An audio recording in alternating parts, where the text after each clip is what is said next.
Hello guys, welcome to your YouTube channel pupil teacher. आज की video में हम डिस्कस करने वाले 2023 का क्वेश्चन पेपर जो कि आपका जेबीटी का रहने वाला है और इसमें हम सारे सेक्शन को डिस्कस करने वाले हैं।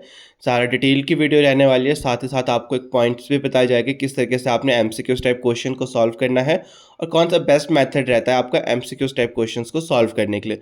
तो वीडियो बहुत हेल्पफुल होने वाली है, वीडियो के एंड तक बने रहना। इस वीडियो में हम बहुत सारी इंपॉर्टेंट टिप्स और ट्रिक्स के बारे में बात करें जो कि आपको बहुत हेल्प करेगा। ये सारे के सारे क्वेश्चन बहुत इंपॉर्टेंट है और इनमें हम डिटेल में बात करेंगे, जिससे कि आपके और भी जो कॉन्सेप्ट्स होंगे वो क्लियर होते रहेंगे। सबसे पहला क्वेश्चन है, I know the chemical formula of water is H2O is an example of which type of memory.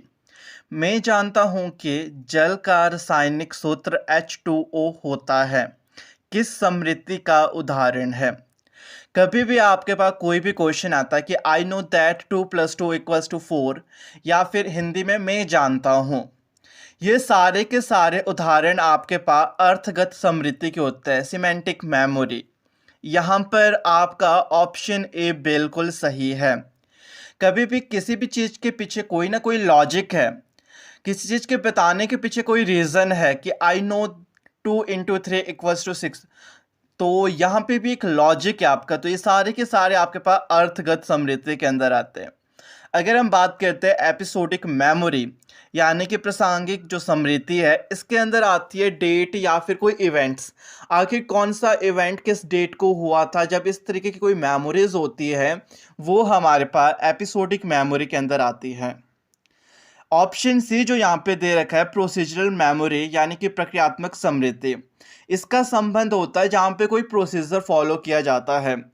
हम जब कुकिंग करते हैं तो वहाँ पे एक प्रोसीजर को फॉलो किया जाता है। हम कोई भी स्विमिंग करते हैं, साइकिलिंग करते हैं, कोई भी वर्क करते हैं, उससे पहले कोई ना कोई प्रोसीजर यूज़ किया जाता है, यानी कि कोई ना कोई प्रक्रिया को रिपीट किया जाता है।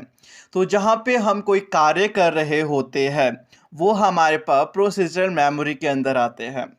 And working memory is also known as active memory, यानी कि जो चल रही समृद्धि है, जो चलन समृद्धि है, उसको हम वर्किंग मेमोरी कहते हैं।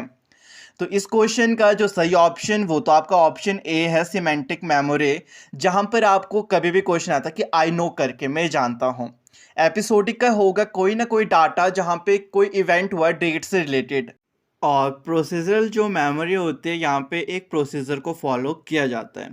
नेक्स्ट हम बात करते हैं क्वेश्चन नंबर 2, वाइगॉस्की की थ्योरी का क्वेश्चन है, सबसे इंपॉर्टेंट क्वेश्चन है। According to Vygotsky, which tool is used by children during interaction. Vygotsky के अनुसार बालक को अंतःक्रिया के लिए किस उपकरण का प्रयोग करता है। जब एक पर्सन या फिर कोई भी चिल्ड्रन एक दूसरे से इंटरेक्ट करेगा, इंटरेक्ट का मतलब सिंपली कम्युनिकेट करना, एक दूसरे से बातचीत करना। जब भी हम एक दूसरे से इंटरेक्ट करते हैं, बातचीत करते हैं, हमें वहाँ पर लैंग्वेज की आवश्यकता होती है, यानी कि भाषा। विदाउट लैंग्वेज हम कभी भी कम्युनिकेट नहीं कर सकते और कोई भी इंटरेक्शन नहीं होता है। इसका मतलब यहाँ पर जो आपका ऑप्शन सी है ये बिल्कुल सही है कि जो भाषा है, इस उपकरण का यूज़ करके एक बच्चा अपनी जो इंटरेक्शन है कर सकता है एक दूसरे के साथ। बाकी वाइगॉस्की का ये मानना था जो बच्चा होता है उसकी जो डेवलपमेंट होती है वो सोसाइटी से होती है, कल्चरल से होती है, लैंग्वेज से होती है।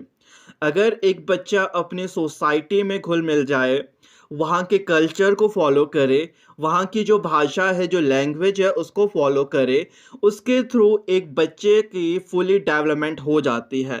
ऑलराउंड डेवलपमेंट के लिए बच्चे के लिए कल्चर, सोसाइटी और लैंग्वेज, इन तीनों का होना बहुत ज़रूरी है।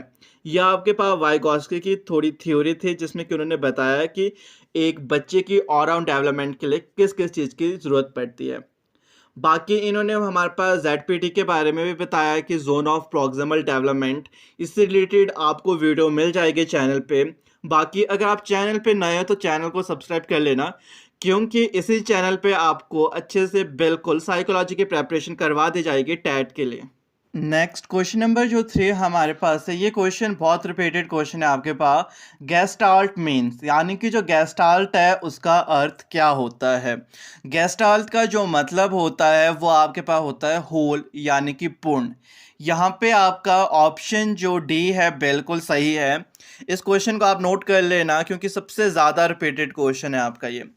नेक्स्ट क्वेश्चन नंबर जो 4 आपसे पूछा गया था साइकोलॉजी में, which of the following Greek philosopher believed that knowledge is acquired through learning and experience।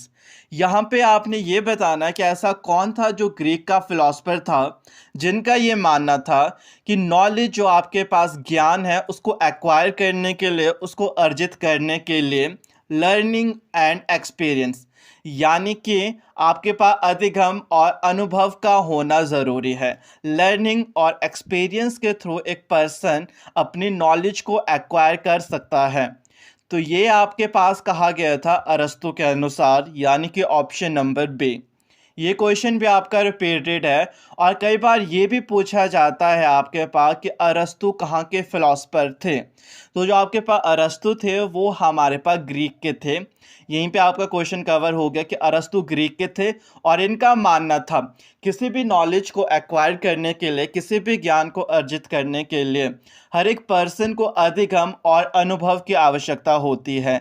जब एक पर्सन लर्निंग करेगा, बार बार अधिगम करेगा, एक्सपीरियंस करेगा, एक्सपीरियंस को गेन करेगा, जो अनुभव है उनको गेन करेगा, उसके थ्रू उसकी जो नॉलेज है वो बिल्कुल बिल्ड हो जाएगी और वो अच्छे से नॉलेज को एक्वायर कर सकता है।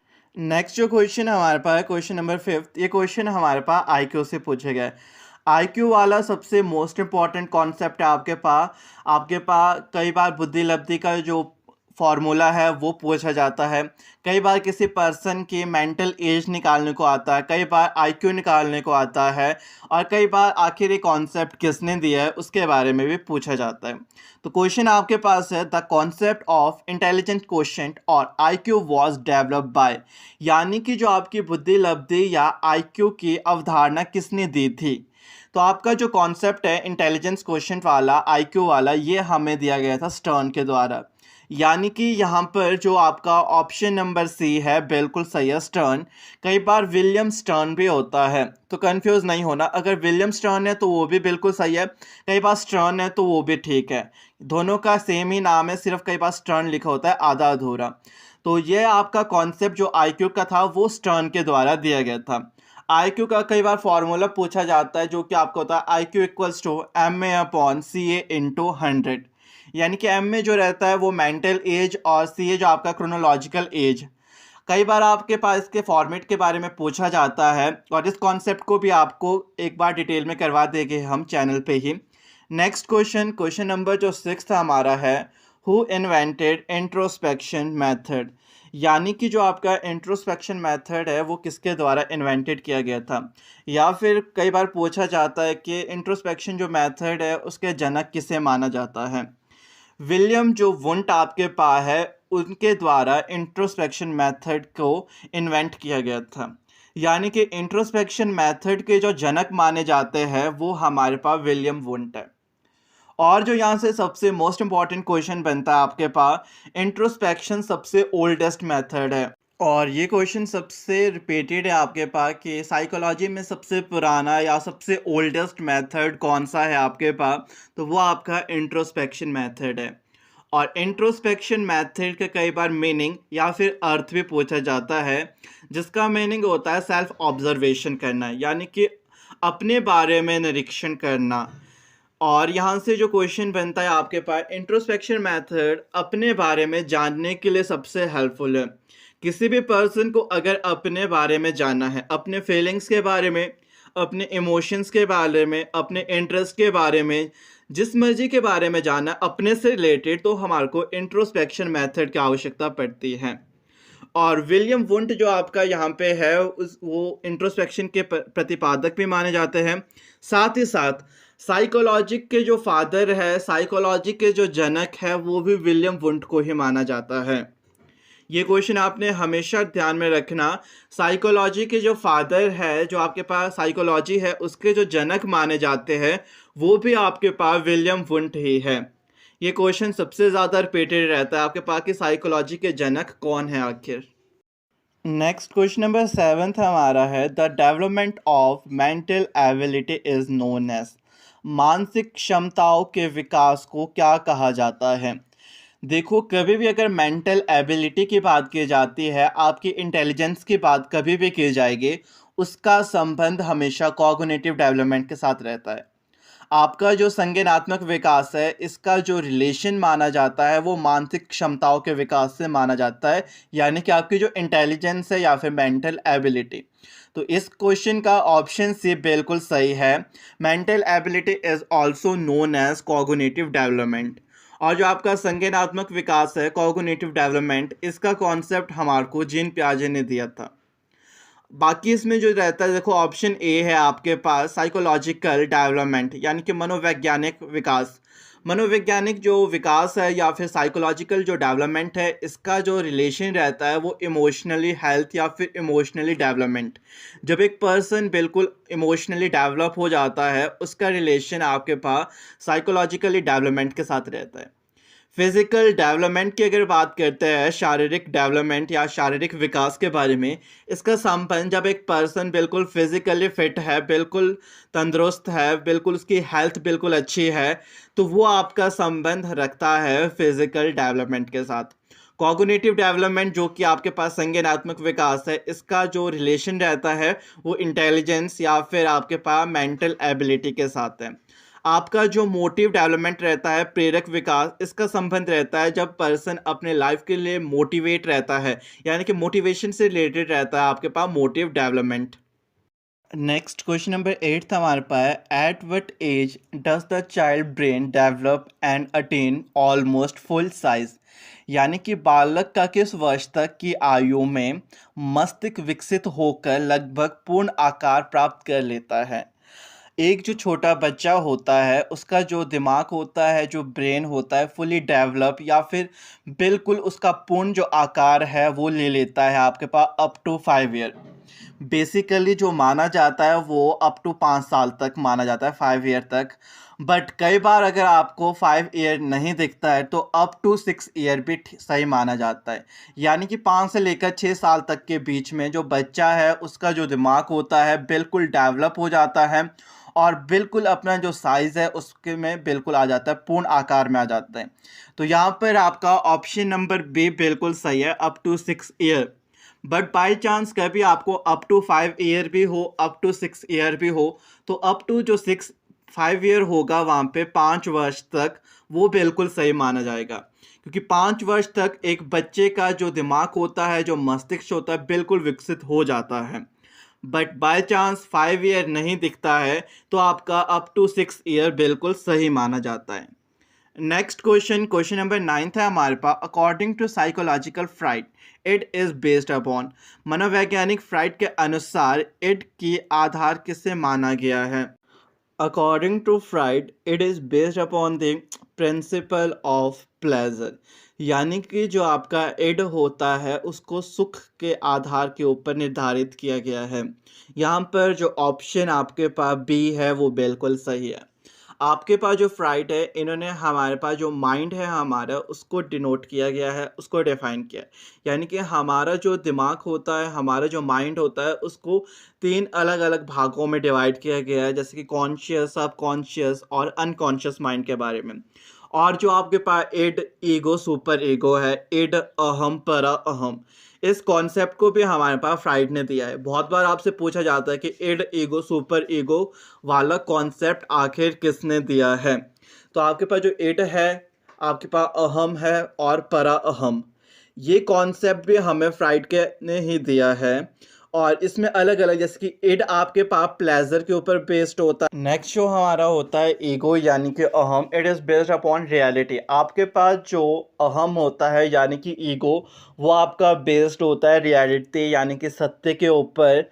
नेक्स्ट जो हमारा लास्ट बताया गया था सुपर ईगो यानी कि परा अहम, super ego is based upon morality, यानी कि जो सुपर ईगो है वो आपका मोरालिटी के ऊपर बेस्ड होता है कि आखिर क्या चीज़ सही है, क्या चीज़ गलत है। तो ये तीनों से बहुत बार क्वेश्चन आता है कि इड किसके ऊपर बेस्ड है, ईगो आपका किसके ऊपर बेस्ड है, या फिर सुपर ईगो आपका किसके ऊपर बेस्ड है। नेक्स्ट क्वेश्चन नंबर 10th जो हमारा क्वेश्चन है पर्सनैलिटी, ये हमारा आया है व्यक्तित्व वाले टॉपिक से, यानी कि पर्सनैलिटी सबसे मोस्ट इंपॉर्टेंट टॉपिक है आपका साइकोलॉजी का। क्वेश्चन आपका है self centred nature person have dash personality, यानी कि आत्मकेंद्रित स्वभाव के व्यक्ति डैश व्यक्तित्व के होते हैं। ऐसे पर्सन जो कि सेल्फ सेंटर्ड होते हैं उनका नेचर किस प्रकार का होता है, तो वो आपके पास इंट्रोवर्ट होते हैं। इंट्रोवर्ट का मतलब ऐसे पर्सन जो कि थोड़े शाय होते हैं, और ऐसे पर्सन जो कि ज़्यादातर लोगों से बातचीत करना अच्छा नहीं समझते। जो पर्सन से वो बात करते हैं वहाँ पे बिल्कुल खुल कर के बात करेंगे, बट जिन पर्सन से वो बात करना नहीं चाहते हैं उनसे बिल्कुल भी बात नहीं करते। और इंट्रोवर्ट के बारे में कभी भी पूछा जाता है, ये पर्सन हमेशा सेल्फ सेंटर्ड होते हैं। इनका ये जब भी बात करते हैं सिर्फ काम की बात करते हैं, बाकी जो आउट ऑफ सिलेबस रहती है, जो किसी काम की बात नहीं रहती है, उसके बारे में कभी भी बात नहीं करते हैं। नेक्स्ट जो क्वेश्चन हमारा है question number 11th, development is a process, यानी कि विकास एक प्रक्रिया है।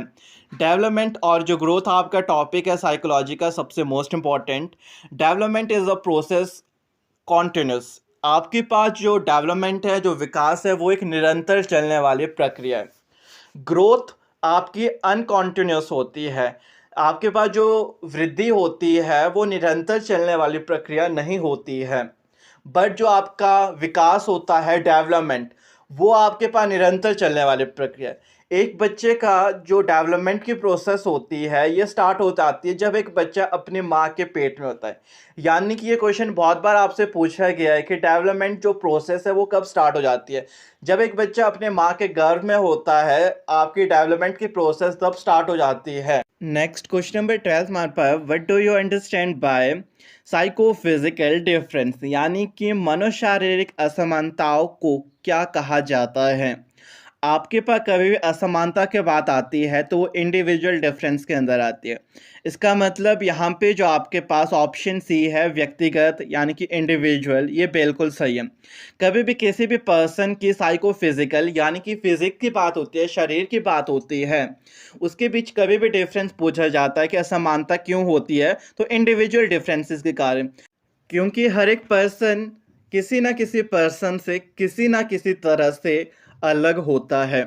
आप एक ट्विन्स की बात कर लो, आप एक ब्रदर सिस्टर रियल की बात कर लो, उनके बीच भी इंडिविजुअल डिफरेंस होता है। उनके इंटरेस्ट अलग होते हैं, कई बार उनके कभी एटीट्यूड अलग होते हैं, कई बार उनकी फिजिक्स अलग होती है, और इसका जो मुख्य कारक माना जाता है वो उसको हेरिडिटी और एनवायरनमेंट को माना जाता है। नेक्स्ट क्वेश्चन हमारे पास मेमोरी से आया, यानी कि स्मृति से, और सबसे मोस्ट इंपॉर्टेंट टॉपिक है आपका साइकोलॉजी सेक्शन का। क्वेश्चन आपका है for how many second short term memory holds information, यानी कि लघुकालीन स्मृति में कितने सेकंड के लिए सूचनाएं रह सकती है। आपकी जो एक शॉर्ट टर्म मेमोरी होती है, आखिर वो किसी भी इंफॉर्मेशन को, किसी भी सूचना को कितने समय तक होल्ड करके रह सकती है। तो इसका जो सही आंसर है आपका वो है option A, less than 30 second, यानी कि 30 सेकेंड से कम समय तक, और कई बार होता है ग्रेटर देन 2 सेकेंड्स, 2 सेकेंड से ज़्यादा और 30 सेकेंड से कम समय तक शॉर्ट टर्म मेमोरी किसी भी इंफॉर्मेशन को, किसी भी सूचना को रख सकती है। और कभी भी आपसे टाइप्स पूछे जाते हैं स्मृति के, तो 3 प्रकार की होती है आपके पास। और एक इम्पॉर्टेंट चीज़ जो आपकी शॉर्ट टर्म मेमोरी होती है, इसको दूसरा किस नाम से जाना जाता है, ये भी बहुत बार पूछा जाता है। Short term memory is also known as active memory या वर्किंग मेमोरी। कई बार इसको एक्टिव मेमोरी भी लिखा होता है, कई बार इसको वर्किंग मेमोरी भी, यानी कि दोनों का मतलब सेम ही है, short term memory. Next question number 14 हमारे पास, according to Erikson theory trust versus mistrust comes at the age of, यानी कि जो एरिक्सन की थ्योरी है उन्होंने जो ट्रस्ट और मिसट्रस्ट के बारे में बताया है वो बच्चे के अंदर कौन सी आयु में आ जाता है। सबसे मेन बात जो एरिक्सन की थ्योरी है, it is based upon psycho social development theory के ऊपर बेस्ड है। और ये क्वेश्चन बहुत बार रिपीटेड है आपका, आखिर जो आपके साइको सोशल डेवलपमेंट थ्योरी है वो किसने दी है। तो साइको सोशल डेवलपमेंट थ्योरी हमें एरिक्सन ने दी है, जिसमें कि एरिक्सन ने एक बच्चे की, एक पर्सन की लाइफ को 8 स्टेजेस में डिवाइड किया है। यानी कि कई बार अगर क्वेश्चन पूछा जाता है कि एरिक्सन ने कितने स्टेजेस बताई है, तो हमारे पास 8 बताई गई है, जिसमें कि ट्रस्ट वर्सेस जो मिस्ट्रस्ट स्टेज बताई गई है वो सबसे पहली अवस्था है। यानी कि 0 से लेकर 1 वर्ष तक जो आपके पास है, 0 to 1 ईयर, ये वो वाली स्टेज है जहाँ पे कि एक बच्चे के अंदर ट्रस्ट वर्सेस मिसट्रस्ट स्टेज के बारे में बताया गया है। बाकी जो 8 स्टेजेस है वहाँ पे अलग अलग आयु भी बताई गई है और अलग अलग वहाँ पे स्टेजेस बताए गए एरिक्सन के द्वारा, जिनको कि हम डिटेल में डिस्कस करेंगे एरिक्सन के सारे जितने भी स्टेजेस है इसी चैनल के ऊपर। नेक्स्ट जो क्वेश्चन 15th हमारे पास है, रिवाइवल ऑफ पास्ट एक्सपीरियंस। इस क्वेश्चन में जो मेन चीज़ पूछी गई है पास्ट एक्सपीरियंस, यानी कि ऐसे अनुभव जिन्हों को हमने पास्ट में एक्सपीरियंस किया है, अगर उन्हें हमें फिर से रिवाइव करना होगा, फिर से याद करना होगा, तो उस पार्ट को हम क्या कहेंगे। जब भी हम किसी भी चीज़ को पुनः जागृत करते हैं या पुनः याद करते हैं, वो हमारे पास कहलाता है रिकॉल। तो यहाँ पे आपका ऑप्शन जो डी है बिल्कुल सही है। Revival of past experience is known as recall. कोई भी पास्ट में जो भी एक्सपीरियंस हमने गेन किया है, अगर उन्हें फिर से याद करना है, पुनः जागृत करना है, तो उसे हम रिकॉल कहते हैं। बाकी जो यहाँ पे आपके पास 4 ऑप्शंस है, ये आपके पास एक जो मेमोरी होती है उसके तथ्य या तत्व माने जाते हैं। जैसे कि रिटेंशन हो गया धारण करना, लर्निंग सीखना, रिकॉग्नाइजेशन हो गया पहचान करना, और रिकॉल आपके पास हो गया प्रत्यस्मरण करना। ये चारों के चारों जो आपके पास रिटेंशन हो गया, लर्निंग हो गया, रिकॉग्नाइजेशन हो गया, रिकॉल, इन चारों को मेमोरी के एलिमेंट्स यानी कि तत्व माने जाते हैं। Question number 16, in the Maslow theory of motivation which needs come last. Maslow की जो थ्योरी हमारे पास मोटिवेशन से दी गई है, मैस्लो ने हमें एक थ्योरी दे रखी है जिसमें कि एक पर्सनल नीड्स को उसने कैटेगराइज किया गया है। तो आपको यहाँ पे पूछा गया कि जो मैस्लो की थ्योरी थी उसमें जो लास्ट नीड होती है पर्सन की, आखिर वो क्या होती है। मैस्लो ने एक पर्सन के नीड्स को 5 पार्ट में कैटेगराइज किया गया है, 5 अलग अलग भागों में। तो सबसे लास्ट और जो आपके पास सबसे लास्ट में नीड आती है वो आपके पास है नीड ऑफ सेल्फ एक्चुअलाइजेशन, यानी कि आत्मसिद्धि की आवश्यकता, जो कि यहाँ पे ऑप्शन नंबर सी आपका बिल्कुल सही है। नीड ऑफ सेल्फ एक्चुअलाइजेशन आपके पास सबसे लास्ट नीड बताई गई है मैस्लो की थ्योरी में। और मैस्लो ने जो सबसे पहली नीड बताई है एक पर्सन की, वो है आपके पास फिजियोलॉजिकल नीड, यानी कि शारीरिक आवश्यकता। इसके अंदर आपका रोटी, कपड़ा, मकान, पानी, ये सब आता है। सबसे पहली और सबसे महत्वपूर्ण आवश्यकता होती है आपके पास शारीरिक आवश्यकता। दूसरी जो आवश्यकता हमें मैस्लो ने बताई थी वो है हमारे पास सेफ्टी, यानी कि सुरक्षा की आवश्यकता। इसके अंदर आपके पास जैसे कि प्रॉपर्टी होगी, कोई एम्प्लॉयमेंट होगा, या फिर फाइनेंशियल सिक्योरिटी वगैरह आपके पास आती हैं। पहली नीड आपके पास फिजियोलॉजी नीड होती है। पूछा जाता है, कई बार पूछा जाता है कि दूसरी नीड कौन से बताई गई थी, तो दूसरी जो नीड आपके पास है वो है सेफ्टी नीड, यानी कि सुरक्षा की आवश्यकता। तीसरी जो नीड हमें बताई गई थी लव एंड बिलोंगिंगनेस, जिसके अंदर मैरिज, फ्रेंडशिप, रिलेशनशिप के बारे में मैस्लो ने डिफाइन किया था, और ये आपकी तीसरी स्टेज रहती है जो कि आपके पास लव एंड बिलोंगिंग। फोर्थ जो स्टेज हमारे को बताई गई थी सेल्फ एस्टीम की नीड, यानी कि आपके पास सम्मान की आवश्यकता। इसमें पर्सन चाहता है कि सोसाइटी उसकी रिस्पेक्ट करे, जहाँ पे पर्सन दूसरों से सम्मान और इज्जत चाहता है, वो आपके पास चौथी नीड बताई गई थी। लास्ट और फाइनल जो पांचवी नीड बताई गई थी वो आपकी थी नीड ऑफ सेल्फ एक्चुअलाइजेशन, यानी कि आत्मसिद्धि की आवश्यकता। तो ये 5 नीड आपको बताई थी। इस क्वेश्चन में पूछा गया था सबसे लास्ट नीड, और सबसे लास्ट नीड आपको पता है नीड ऑफ सेल्फ एक्चुअलाइजेशन है।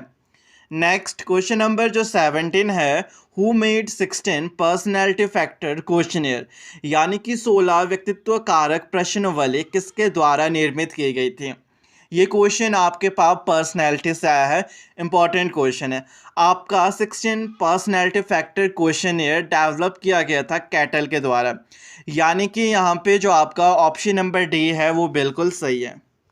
नेक्स्ट क्वेश्चन नंबर 18 सबसे important question, who compare human mind with floating iceberg, यानी कि समुद्र में तैरते हुए हिमखंड से मन की तुलना किसने की है।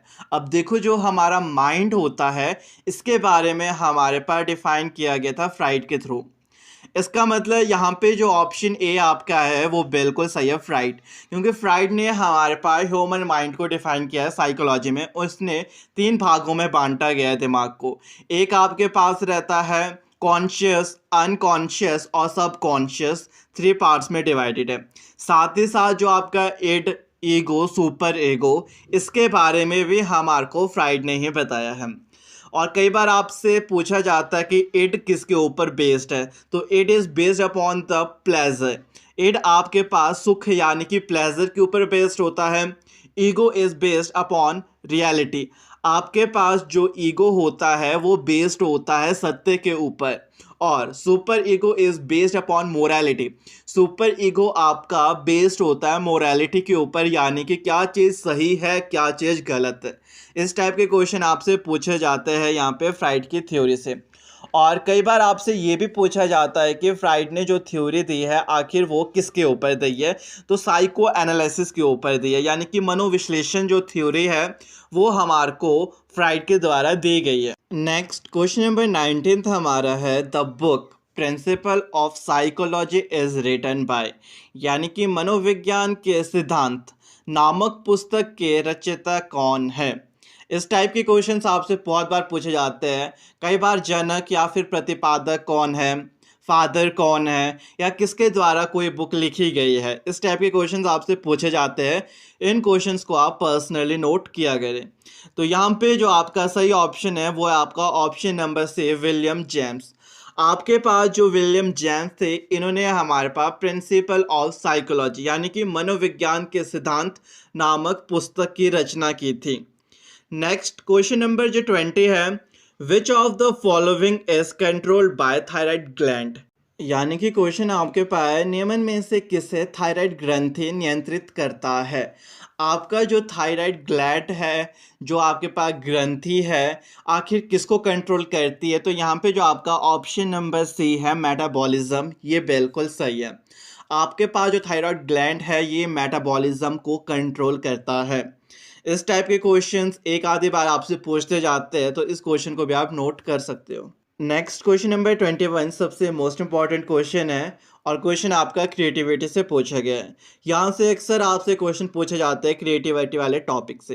क्वेश्चन आपका है, who started scientific study of creativity, यानी कि सृजनात्मकता का वैज्ञानिक अध्ययन किसने शुरू किया। तो आपके पास जो साइंटिफिक स्टडी ऑफ क्रिएटिविटी है स्टार्टेड की गई थी गिल्डफोर्ड के द्वारा, यानी कि इस क्वेश्चन का जो सही ऑप्शन है आपका ऑप्शन नंबर बी, गिल्डफोर्ड। कभी भी क्रिएटिविटी से रिलेटेड कोई भी क्वेश्चन आता है कि किसने उसके बारे में स्टार्टिंग की थी या किसकी देन वगैरह या किसने उसके ऊपर ज़्यादातर वर्क किया है, तो आपका आंसर गिल्डफोर्ड। जो गिल्डफोर्ड है उसका जो रिलेशन आपका बताया जाता है वो क्रिएटिविटी यानी कि सृजनात्मकता के साथ बताया जाता है। तो ये क्वेश्चन इंपॉर्टेंट है, इस टाइप के क्वेश्चन आपसे पूछे जाते हैं। नेक्स्ट क्वेश्चन नंबर 22 आपके पास है, who is the father of experimental psychology, प्रयोगात्मक मनोविज्ञान के जनक कौन है। अब देखो जो आपके पास साइकोलॉजी है उसके जो फादर माने जाते हैं वो आपके विलियम वुंट है। और साथ ही साथ जो एक्सपेरिमेंटल साइकोलॉजी आपके पास है, प्रयोगात्मक जो मनोविज्ञान है, उसके जनक या फिर जो फादर है वो भी विलियम वुंट ही है। विलियम वुंट ने हमारे पास फर्स्ट साइकोलॉजी लेबोरेटरी को इस्टेब्लिश किया था। और लेबोरेटरी से ही आपको पता है कि लेबोरेटरी के अंदर ही आपके एक्सपेरिमेंट्स होते हैं, इसलिए जो आपके प्रयोगात्मक मनोविज्ञान है आपके पास एक्सपेरिमेंटल साइकोलॉजी है, इसके जनक भी हमारे पास विलियम वुंट ही माने जाते हैं। और सबसे पहली जो आपके पास मनोवैज्ञानिक प्रयोगशाला खोली गई थी वो लिप्जिग यानी कि जर्मन में खोली गई थी, और ये आपकी ओपन हुई थी 1879 में। इस टाइप के क्वेश्चंस कई बार आपसे पूछते जाते हैं हिस्ट्री के बारे में, साइकोलॉजी की, तो आपके जनक भी विलियम वुंट है, और ओपन कई बार या तो जर्मन होगा या तो आपके पास लिप्जिग होगा। क्वेश्चन नंबर 23 हमारे पास, operant conditioning is associated with, यानी कि जो आपके पास ऑपरेंट कंडीशनिंग थ्योरी है वो किसने दी गई है, उसके जनक किसे माना जाता है। आपके पास दो थ्योरी है कंडीशनिंग की, एक है क्लासिकल कंडीशनिंग थ्योरी और दूसरी आपके पास ऑपरेंट कंडीशनिंग थ्योरी। अगर तो क्लासिकल की कभी बात की जाए, क्लासिकल कंडीशनिंग थ्योरी आखिर किसने दी है, तो क्लासिकल हमारे को दी है पैवलव ने। क्लासिकल कंडीशनिंग थ्योरी के जो जनक माने जाते हैं वो हमारे पास पैवलव है। और अगर आपसे पूछा जाता है कि ऑपरेंट कंडीशनिंग थ्योरी, इसके जनक कौन है, इसके फादर कौन है, आखिर इसके एसोसिएशन कौन है, तो ये आपके पास है स्किनर। और जो आपकी क्लासिकल कंडीशनिंग थ्योरी है, ऑपरेंट कंडीशनिंग थ्योरी है, इसमें बेसिकली कंडीशनिंग की बात की गई है बिहेवियर को शेप देने की, यानी कि हम किसी भी पर्सन का जो व्यवहार है उसको चेंज कर सकते हैं। ऑपरेंट कंडीशनिंग थ्योरी भी हमें यही बताती है, क्लासिकल कंडीशनिंग थ्योरी भी हमें यही बताती है कि हम किसी भी पर्सन के बिहेवियर को चेंज कर सकते हैं। नेक्स्ट क्वेश्चन 24 हमारे पास पर्सनैलिटी का क्वेश्चन है। क्वेश्चन आपके पास ink blot test given by, यानी कि स्याही धब्बा परीक्षण डैश के द्वारा दिया गया है। और ये आपके पर्सनैलिटी के टेस्टिस है। और जो पर्सनैलिटी है उसके जो टेस्ट होते हैं, जो उसकी मेजरमेंट्स होती है या इवेलुएशन होती है, उसको मुख्य 3 भागों में बांटा गया। एक ऑब्जेक्टिव है, एक सब्जेक्टिव है और एक प्रोजेक्टिव है। तो आपका जो इंक बोल्ट टेस्ट है या आपके प्रोजेक्टिव मेथड बोला जाए या प्रोजेक्टिव टेस्ट के अंदर आता है। तो इंक बोल्ट टेस्ट के जनक या फिर जो आपका स्याही धब्बा परीक्षण है, ये किसके द्वारा दिया गया है? ये आपका रोशा के द्वारा दिया गया है। आपका इंक बोल्ट टेस्ट दिया गया है रोशा के द्वारा। यहाँ पे आपका ऑप्शन सी बिल्कुल सही। और जो यहाँ से ज़्यादातर क्वेश्चन पूछे जाते हैं कि रोशा इंक बोल्ट टेस्ट आखिर किसको मेज़र करने के लिए यूज़ किया जाता है, या फिर ये टेस्ट किससे रिलेटेड है। तो आपका इंक बोल्ट जो टेस्ट है, आपके स्याही धब्बा परीक्षण, ये पर्सनैलिटी को मेज़र करने के लिए यूज़ होते हैं। यानी कि जो आपका स्याही धब्बा परीक्षण है, ये आपके पास पर्सनैलिटी को मेज़र करने के लिए यूज़ किया जाता है। तो ध्यान देना, जो इंक बोल्ट टेस्ट है उसका जो रिलेशन है वो पर्सनैलिटी के साथ है। बाकी आपके पास जैसे कैट है, वैट है, ये टेस्ट भी आपको पर्सनैलिटी को मेज़र करने के लिए यूज़ किए जाते हैं। बाकी जो पर्सनैलिटी के जितने भी टेस्ट है, इसके बारे में हम डिटेल में बात करेंगे। आपको इसी चैनल पे इससे रिलेटेड वीडियोस मिल जाएगी। बाकी अगर आप चैनल पे नए हो तो चैनल को सब्सक्राइब कर लेना, क्योंकि इसी चैनल पे आपको HP टाइट की प्रेपरेशन करवा दी जाएगी। नेक्स्ट क्वेश्चन नंबर 25 हमारा है, the psychological method of individual study of a child is, यानी कि बालक के व्यक्तिगत अध्ययन की मनोवैज्ञानिक विधि कौन सी है। एक जो बच्चा है, अगर उसकी इंडिविजुअल स्टडी करनी है, उसके पास्ट के बारे में पता करना है, उसके लाइफस्टाइल के बारे में अगर हमें पता करना है, तो उसके लिए एकलौता मेथड यूज़ किया जाता है जो कि हमारे पास case study method. Case study method एक ऐसा मेथड है जिसका यूज़ हम किसी भी एक इंडिविजुअल, एक पर्टिकुलर स्टूडेंट या फिर एक पर्टिकुलर चाइल्ड के केस हिस्ट्री को पता कर सकते हैं। और केस स्टडी जो मेथड है, यहाँ पे आपकी डेप्थ इन्वेस्टिगेशन होती है, बिल्कुल गहराई तक। क्योंकि जो एक टीचर होता है वो एक बच्चे की जब भी केस इन्वेस्टिगेशन करता है या फिर केस स्टडी करता है, तो गहराई तक उसके दोस्त, उसके रिलेटिव्स, उसके पेरेंट्स, उसके नेबर्स, सबसे उसके बारे में, उसके लाइफस्टाइल के बारे में जानता है।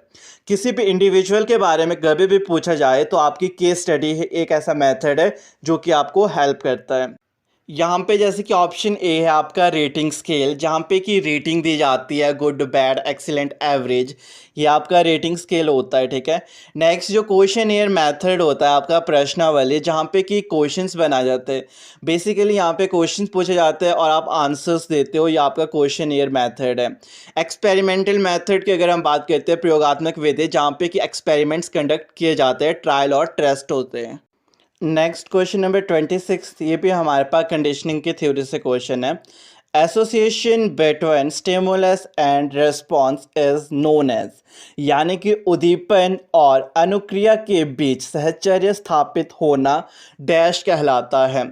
जब भी आपका स्टिमुलस और रिस्पॉन्स के बीच कोई भी एसोसिएशन होता है, उसका जब भी रिजल्ट होता है वहाँ पे हमेशा कंडीशनिंग ही होती है। आपके जो बिहेवियर होता है उसको शेपिंग ही मिलती है जब भी आपका कोई उद्दीपन या फिर अनुक्रिया एक साथ एसोसिएट होते हैं। तो इस क्वेश्चन का यहाँ पे जो आपका सही ऑप्शन है वो है ऑप्शन नंबर बी, यानी कि कंडीशनिंग। ये वाला क्वेश्चन बहुत इंपॉर्टेंट है आपके पास कि स्टिमुलस और रिस्पॉन्स, क्योंकि जिस प्रकार का स्टिमुलस दिया जाता है, जिस प्रकार का उद्दीपन दिया जाता है, आपका जो रिस्पॉन्स आता है, आपकी जो अनुक्रिया आती है, वो बिल्कुल सेम उसी तरीके की आती है। इसलिए कभी भी उद्दीपन और अनुक्रिया के बीच सहचर्य स्थापित हो तो वहाँ पे अनुबंधन ही होता है, यानी कि कंडीशनिंग ही होती है आपके पास। नेक्स्ट क्वेश्चन नंबर 27 हमारे पास है, लर्निंग डिज़ाइनिंग इज एम्फसाइज इन, यानी कि जो आपका लर्निंग डिज़ाइनिंग पर अधिक बल दिया जाता है, तो यहाँ पे सही ऑप्शन आपके पास है कंस्ट्रक्शन। डिज़ाइनिंग जो आपके पास यहाँ पे पॉइंट आउट किया जा रहा है, ये कंस्ट्रक्शन के लिए, यहाँ पे आपका ऑप्शन जो ए है वो बिल्कुल सही है। नेक्स्ट क्वेश्चन नंबर 28 हमारे पास है, who gave the theory of cultural and bio social development, यानी कि मानव के सांस्कृतिक तथा जैव सामाजिक विकास का सिद्धांत किसने दिया है। देखो, कभी भी कल्चर की बात होती है या फिर बायो सोशल डेवलपमेंट की बात होती है या फिर लैंग्वेज की बात होती है, इन तीनों के बारे में हमेशा हमारे पास वाइगॉस्की ने ही बात की। वाइगॉस्की का ये मानना था, अगर एक बच्चा अपनी सोसाइटी में जाता है, अपने कल्चर्स को अडॉप्ट करता है या इंटरेक्शन करता है या अपनी भाषा का प्रयोग करता है, इसके द्वारा एक बच्चे के कॉग्निटिव डेवलपमेंट होती है, यानी कि समाज से ही बच्चे का विकास होता है। ये हमारा वाइगॉस्की का मानना है। ये क्वेश्चन बहुत बार आता है आपके पास, आखिर ये किसका मानना था कि समाज से बच्चे का विकास होता है। तो वाइगॉस्की के अनुसार बच्चे का जब भी कॉग्निटिव डेवलपमेंट होगी वो समाज, उसकी सोसाइटी से होगी। तो इस क्वेश्चन का सही ऑप्शन भी आपके पास ऑप्शन नंबर सी है।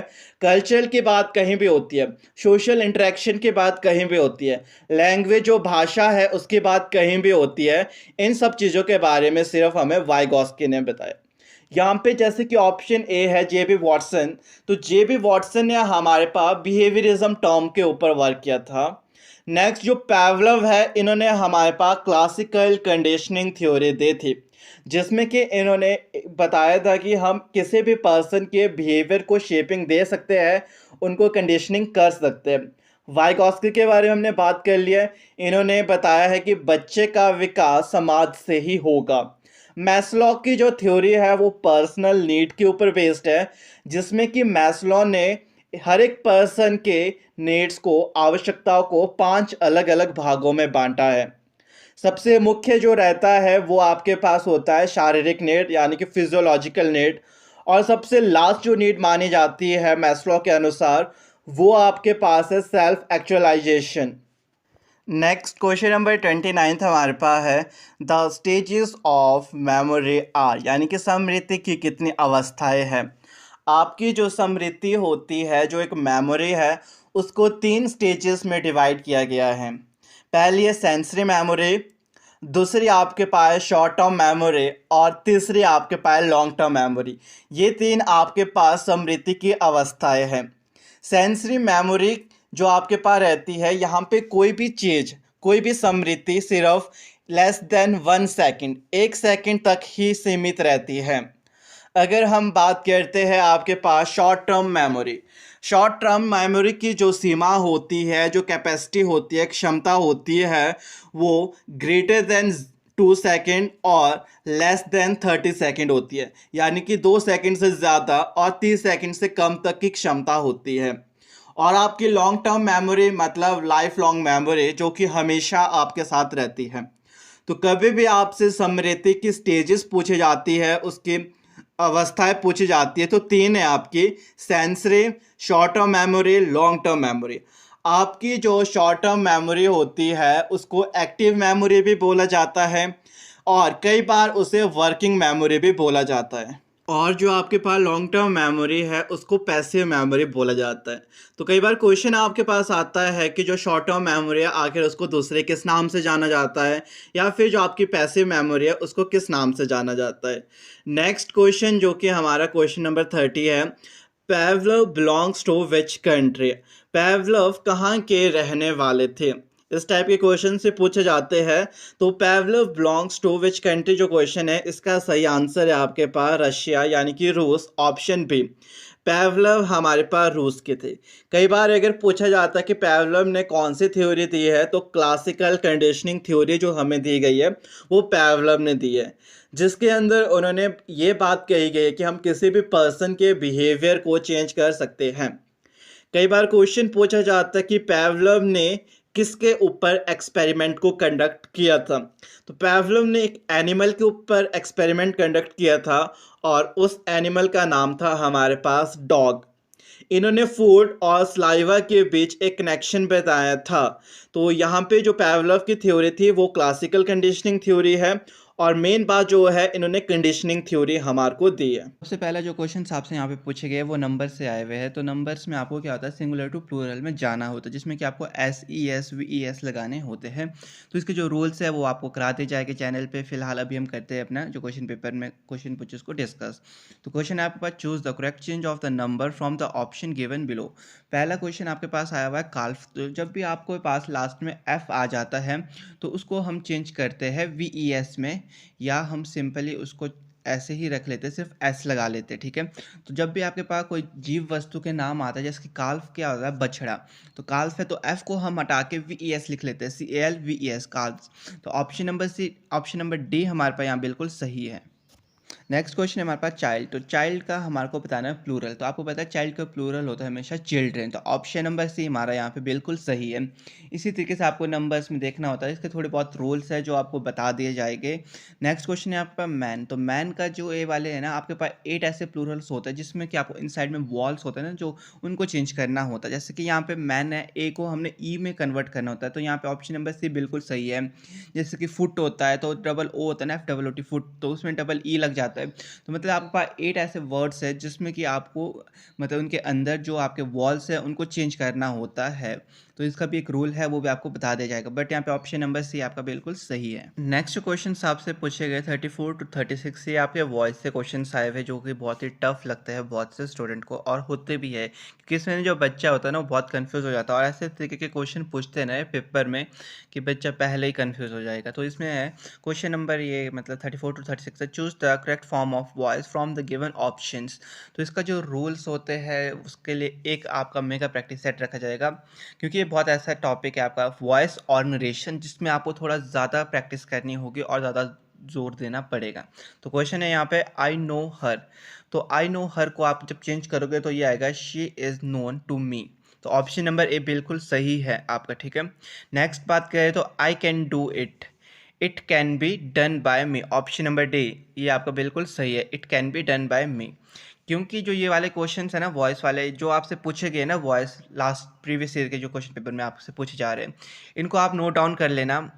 और आपके जो आपसे पूछे जाते हैं ऑपोजिट वर्ड्स हो गए और सिनोनिम्स हो गए, इनको भी आपने नोट डाउन कर लेना। ऐसे क्वेश्चंस रिपीट हो सकते हैं, इनके कोई चांसेस होते हैं क्योंकि थोड़े टफ भी होते हैं। और जब तो आप बोलोगे ऑपोजिट वर्ड्स और सिनोनिम्स हो गए तो इतने सारे आपके पास, तो कितने को आप याद रखोगे, क्या पता इनमें से आपके पास कोई क्वेश्चन में आ जाए। नेक्स्ट क्वेश्चन है आपके पास, चिल्ड्रन आर फ्लाइंग काइट्स। तो यहाँ पे आएगा ऑप्शन नंबर डी बिल्कुल सही है। यहाँ पे kites are being flown by children. तो इस तरीके के जो इसके रूल्स है वो आपको बता दिए जाएंगे। तो आप वहाँ से जब आप रूल समझ लोगे ना तो आपको इजीली हो जाएगी इन वॉइस को चेंज करने के लिए। नेक्स्ट क्वेश्चन नंबर 37 to 40 आपके पास आए हुए हैं आपके आर्टिकल और प्रेपोजिशन। इन्होंने यहाँ पे मिक्स करके भेजे हैं आपके पास ये क्वेश्चंस, आर्टिकल और प्रेपोजिशन। तो क्वेश्चन आपके पास, fill in the blanks with the correct words given in the option below. तो सबसे पहला जो क्वेश्चन आपका है ये आपका प्रेपोजिशन से आया हुआ है। Seema was absent dash the class. तो Seema was absent from the class. Option number A बिल्कुल सही है आपका। नेक्स्ट है आपके पास, my dash brother is coming today. तो माई एल्डर जो हमारा बड़ा भाई है वो आ रहा है, my elder brother is coming today. तो इस तरह के क्वेश्चन पूछते जाते हैं।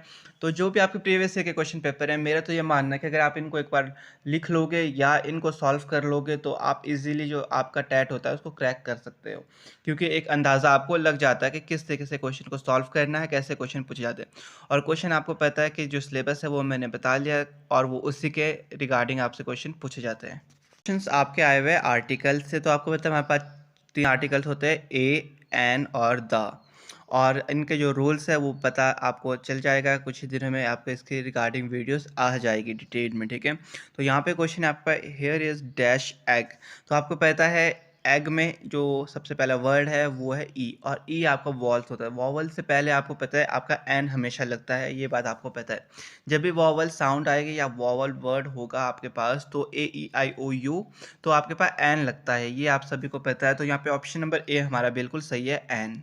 और अगर हम बात करें अपने नेक्स्ट क्वेश्चन, ये आपका प्रेपोजिशन से आया हुआ है। यहाँ पे क्वेश्चन पूछा गया है, why are you so anger dash me, तो विद मी आएगा यहाँ पे, ऑप्शन नंबर सी बिल्कुल सही है। ज़्यादातर जो क्वेश्चन आते हैं ना आपके एट से, ऑन हो गया, विद हो गया, बाय हो गया, बिसाइड हो गया, फॉर, फ्रॉम, सिंस, तो इन सब के कहाँ कहाँ रूल लगते हैं, आखिर ये वर्ड्स किसके साथ यूज़ होते हैं, कहाँ हमने इनका यूज़ करना है, तो इन सब के रिगार्डिंग वीडियोस मिलते रहेगी। उन वीडियो को मिस मत करना, क्योंकि उनमें आपको डिटेल में बता दिया जाएगा कि आखिर कौन कौन से रूल किस तरीके से यूज़ होते हैं, आखिर कहाँ पे आपको फॉर लगाना है, कहाँ पे फ्रॉम लगाना है, कहाँ पे सिंस लगाना है, सब चीज़ें आपको बता दी जाएगी डिटेल में। तो आपने कभी भी कोई भी वीडियोज़ को मिस मत करना। तो नेक्स्ट जो क्वेश्चन आए वो आपके ऑपोजिट वर्ड्स है। इन क्वेश्चन को तो आपने बिल्कुल ही लिखना है, क्योंकि ये क्वेश्चन रिपीट हो सकता है। ऑपोजिट वर्ड्स और सिनोनिम्स आगे वो तो आपने बिल्कुल नोट डाउन करना है। पूरा क्वेश्चन पेपर नहीं लिखना, कोई बात नहीं, क्योंकि वो आपका रूल से चल पड़ेगा। रूल्स जब पढ़ोगे तो आप लगा ही लोगे, ठीक है, अंदाज़ा जो भी आंसर है वो कर ही लोगे। बट जो ऑपोजिट वर्ड है और सिनोनिम्स है इनको तो आपने बिल्कुल नोट डाउन कर लेना, बहुत हेल्प करेगी आपकी। तो क्वेश्चन नंबर 41 to 43 आपके पास है, choose the word which is the most opposite in the meaning to the word printed in capital letter. जो कैपिटल लेटर में वर्ड्स लिखे गए उनका ऑपोजिट वर्ड्स बताना है। तो क्वेश्चन नंबर 41 है आपका बोल्ड। आप सभी को पता है बोल्ड होता है खूब बड़ा बड़ा डार्क डार्क लिखना, जैसे कि यहाँ पे देखो बोल्ड जो लिखा है कितना डार्क लिखा हुआ है, ठीक है, बोल्ड। और इसका जो ऑपोजिट मीनिंग होगा होता है टिम। टिम मतलब छोटा छोटा लिखना, बिल्कुल छोटा छोटा, मतलब पतली पतली स्याही से लिखना। तो ऑप्शन नंबर डी बिल्कुल सही है। नेक्स्ट अगर हम बात करें तो क्वेश्चन नंबर 42 है लव। लव का आप सभी को पता है कि लव का मतलब होता है प्यार करना। तो प्यार करने का मतलब सैड तो होता नहीं है, हर्ट भी नहीं होता, एंगर भी नहीं होता, और हेटेड होता है, मतलब जो नफरत करना, प्यार करना और नफरत करना। तो मतलब ये आपके विलोम शब्द बोल सकते हो, ऑपोजिट वर्ड्स हो गए। नेक्स्ट है आपका कि होप। होप आप सभी को पता है कि एक आशा रखना, ठीक है, आशा है कि ये हो जाएगा, आई होप कि ऐसा हो जाए, तो आपने एक आशा रखी है। और डिसअपियर होता है निराशा, मतलब आपने सोचा और वैसा नहीं हुआ। तो होप का जो ऑपोजिट मीनिंग होता है वो होता है डिसअपियर। तो ऑप्शन नंबर सी यहाँ पे बिल्कुल सही है। तो अगर हम बात करें नेक्स्ट क्वेश्चंस, तो ये आपके आए हुए वन वर्ड सब्स्टिट्यूशंस होते हैं, जिसमें कि आपको कोई सेंटेंस होगा, उसके लिए कोई एक वर्ड्स पर्टिकुलर वर्ड जो यूज़ किया जाता है वो बताना होता है, ठीक है। तो क्वेश्चन नंबर 44 से लेकर 47 तक यही आपसे पूछेंगे। क्वेश्चन नंबर 44 आपके पास word with the same meaning. ऐसा वर्ड जिसका सेम मीनिंग होता है उसको हम क्या कहते हैं? आप सभी को पता है सिनोनियम्स का जो मतलब होता है सेम मीनिंग्स। तो इसका जो ऑप्शन नंबर सी है वो बिल्कुल सही है। नेक्स्ट है हैपनिंग एवरी ईयर। हर एक साल में जो मनाया जाता है, आप सभी को पता है कि आपके स्कूल में देखो पहले क्या है, हर साल एक चीज़ मनाई जाती थी, वो था एनुअल डे। तो एनुअली जो आपका मनाया जाता है, जो हर साल मनाया जाता है, उसको हम कहते हैं एनुअल, ठीक है। तो ऑप्शन नंबर ए हमारे यहाँ बिल्कुल सही है। इसी तरीके से होता है, मतलब कोई आपके पास सेंटेंस, उसके लिए एक पर्टिकुलर वर्ड्स का जो हम यूज़ करते हैं तो वन वर्ड सब्स्टिट्यूशन कहलाता है। और इसी के रिगार्डिंग आपको आज वीडियो मिल जाएगी। आज आपको most important one word substitution जो है उसकी वीडियो मिलेगी, जो आपसे बहुत बार पूछे जाते हैं और बहुत इंपॉर्टेंट क्वेश्चन है आपके लिए। जो नेक्स्ट क्वेश्चन ये तो आपका बहुत ही इजी है आपका, ठीक है। तो life history of a person written by another. आप सभी को पता है अगर आपकी कोई लाइफ हिस्ट्री है और उसको कोई और लिखता है तो उसको आप क्या कहते हो? तो उसको हम कहते हैं बायोग्राफी। अगर आपकी जीवनी किसी अन्य व्यक्ति द्वारा लिखी जाए तो उसे हम बायोग्राफी कहते हैं। और अगर आपकी ही जीवनी आपके द्वारा खुद लिखी जाए, अगर आप अपनी लाइफ हिस्ट्री खुद ही लिख रहे हो, आपने पूर्ण भर क्या क्या किया है, उसको हम क्या कहते हैं? ऑटोबायोग्राफी। इस चीज़ को याद रखना है। यहाँ पे आपसे पूछा गया था कि life history of a person written by another, क्या होता है इस बार आपसे पूछ दिया जाए कि life of a person written by own self, तो आपका वो ऑटोबायोग्राफी के अंदर आता है। अगर आप खुद लिखते हो, अगर कोई और लिखता है तो वो आपका बायोग्राफी है। नेक्स्ट क्वेश्चन है स्मॉल पीस ऑफ पोटैटो। तो स्मॉल पीस ऑफ पोटैटो को क्या कहते हैं हम? चिप। तो ऑप्शन नंबर डी बिल्कुल सही है। तो चिप्स से आप याद रख सकते हो, अगर ऐसा याद ना रहे तो चिप्स का चिप, बस स्मॉल पीस ऑफ पोटैटो, क्योंकि पोटैटो से आपके चिप्स बनते हैं। तो इसको आपने एक लॉजिक करके याद रख लेना, क्योंकि बहुत है आपके पास ये वन वर्ड सब्स्टिट्यूशन। और मैं आपको मोस्ट इंपॉर्टेंट कराऊंगा, शायद से 40 या 50 इतने हो गए, तो वो आपको बहुत हेल्प करेगी आपके टैट के लिए। जो क्वेश्चन आपके पूछे गए थे ये आपके पूछे गए जेंडर। तो देखो बहुत इंपॉर्टेंट टॉपिक है आपका, जेंडर हो गया, नंबर हो गया, वन वर्ड सब्स्टिट्यूशन, इसके बारे में मैंने आपको कहा था। ऑपोजिट वर्ड्स, उसके बारे में आपके पास क्वेश्चन पूछते गए, देखो अभी तक आर्टिकल हो गए, प्रेपोजिशन, वहाँ से भी क्वेश्चन आ गए हैं, वॉइस है वहाँ से भी क्वेश्चन आ गए। तो मतलब आपके पास जो ये मैंने आज सुबह सिलेबस में बताया ना इंपॉर्टेंट टॉपिक्स वो ही पढ़ के जाना, और इनकी वीडियोस आपको मिल जाएगी, उनको भी देखते रहना। तो आपके पास जो क्वेश्चन है यहाँ पे है, सर का जो जेंडर होता है वो होता है ऑपोजिट जेंडर होगा तो वो होता है मैडम, सर का मैडम होता है। नेक्स्ट क्वेश्चन है आपके पास पूछा गया लॉर्ड, लॉर्ड का जो होता है वो लेडी होता है, तो ऑप्शन नंबर बी सही है आपके पास। और जो जेंडर्स वाले क्वेश्चन है ना, इनको भी करा दिया जाएगा आपको, इनके थोड़े बहुत रूल्स होते हैं, वहाँ से थोड़ा इजी आपको लग जाएगा पता कि किस तरीके से आपको करने होंगे। तो नेक्स्ट जो क्वेश्चन आपसे पूछे गए थे यहाँ पे ये है करेक्ट स्पेलिंग। देखो करेक्ट स्पेलिंग वाले भी बहुत बार पूछे जाते हैं, और यहाँ पे तो बहुत ही इजी पूछे गए थे, मतलब 2020 में जो इंग्लिश सेक्शन था ना आपका बहुत इजी था। तो यहाँ पे सबसे पहला है आपके पास ओबीडेंटली की स्पेलिंग चूज़ करना है। तो ये तो सबसे आसान थी। ओबीडेंटली तो आप मतलब हर एक एप्लीकेशन में लास्ट में लिखते थे, अब तो आपको इतने अच्छे से याद होनी चाहिए ओबीडेंटली की स्पेलिंग। तो यहाँ पे ऑप्शन नंबर डी सही है, जिसकी OBEDIENTL है, ओबीडेंटली। ठीक है। नेक्स्ट आई थी एलिफेंट। ये तो आप बचपन से लेकर ना जाने कितनी बार पढ़ रहे हो एलिफेंट की स्पेलिंग, तो ये भी बहुत इजी आया था, मतलब एलिफेंट ऑप्शन नंबर सी बिल्कुल सही है। यहाँ पे ELEPHANT एलिफेंट की ये स्पेलिंग होती है। नेक्स्ट था वेदर, वेदर वाली स्पेलिंग मतलब बहुत ही इजी यहाँ पे आया हुआ है आपके पास, तो यहाँ पे ऑप्शन नंबर सही है आपका WEATHER। मतलब जो स्पेलिंग वाले हैं ना बहुत इजी पूछे जाते हैं, हर साल इजी पूछे जाते हैं आपसे, बस थोड़ा बहुत आपको ध्यान रखना होता है। कई बार ना सेम होते हैं, बस इसमें IE का फ़र्क दे देंगे या AE का फ़र्क दे देंगे, बस इतना ये चेंज कर लेते हैं, बाकी तो कुछ नहीं। बाकी जो प्रीवियस ईयर में आ रहे हैं स्पेलिंग के, इनको भी देख लो, क्या पता यहीं से आ जाए। और रिपीट होती है स्पेलिंग, मैंने देखा है जो करेक्ट स्पेलिंग होता है ना बहुत बार कई चीज़ें रिपीट होती है। ओबिडेंटली बहुत बार रिपीट हुआ है आपका, ये तो बहुत बार पूछा जाता है आपसे, तो इसको जैसे आप याद रख सकते हो कि क्या स्पेलिंग है इसकी। नेक्स्ट क्वेश्चंस आपके आए हुए सेम मीनिंग के, क्वेश्चन नंबर 54 to 56 आपके यहाँ पे सेम मीनिंग को चूज़ करना है। तो यहाँ पे क्वेश्चन आया हुआ था, choose the word which is the most nearly the same in the meaning as the word given in the capital letters. जो कैपिटल लेटर में वर्ड दिए गए हैं ना आपके पास, इनके आपके सेम मीनिंग बताने हैं। तो पहला क्वेश्चन आपके पास आया हुआ रेयर। रेयर का जो मीनिंग होता है वो आप सभी को पता है कि बहुत ऐसी चीज़ जो कि बहुत कम मात्रा में मिलती है, बहुत मुश्किल से मिलना। ठीक है, तो मतलब अनकॉमन इसका बिल्कुल सही है। अनकॉमन चीज़ भी मतलब बहुत मुश्किल होगा ना उसको ढूंढना, और रेयर का मतलब यही होता है बहुत ही मुश्किल। ठीक है। मीटिंग का मतलब होता है कि ऐसी जगह जहाँ पे आप लोग सारे इकट्ठे हो जाओगे, कहीं पे मीटिंग हो रही है, तो एक पर्सन की कभी मीटिंग नहीं होती है, मीटिंग में आपके 2 या 2 से ज़्यादा पर्सन्स होते हैं, तब जाके आपकी एक मीटिंग होती है। तो मतलब कॉन्फ्रेंस ये भी इसका बिल्कुल सही मीनिंग है। असेंबली देखो जब आपकी मॉर्निंग असेंबली होती है तब आप सब इकट्ठे हो जाते हो, तो यहाँ पे भी एक ये भी इसका सही मीनिंग है। गैदरिंग हो गया मतलब इकट्ठा होना, ये भी इसका सही मीनिंग है। तो यहाँ पे सही ऑप्शन है आपका option number D, all of the above, क्योंकि ये सारे के सारे जो सेम मीनिंग है ये आपके मीटिंग के सेम मीनिंग्स है, तो यहाँ से भी आपके क्वेश्चन पूछते जाते हैं। और जो रेयर वाला क्वेश्चन है बहुत बार पूछा गया है, तो इसको आपने नोट डाउन कर लेना। नेक्स्ट क्वेश्चन जो आपका 56 है, इसमें भी आपको सेम मीनिंग बताना। तो यहाँ पे हैंडसम, आपको पता है जो हैंडसम वर्ड है वो सिर्फ आपका एक मतलब मेल के लिए यूज़ होता है, तो यहाँ पे जो गुड लुकिंग है वो बिल्कुल सही है। हैंडसम का जो सेम मीनिंग होता है वो होता है गुड लुकिंग। और ज़्यादातर आपसे कई बार पूछा जाता है जो हैंडसम वर्ड्स है वो किसके लिए यूज़ होता है, तो वो आपका मेल्स के लिए यूज़ होता है, और जो ब्यूटीफुल वर्ड है वो आपका फीमेल्स के लिए यूज़ होता है। इस बात को भी आपने ध्यान में रखना है, क्योंकि यहाँ से भी क्वेश्चन आपसे पूछते जाते हैं कई बार।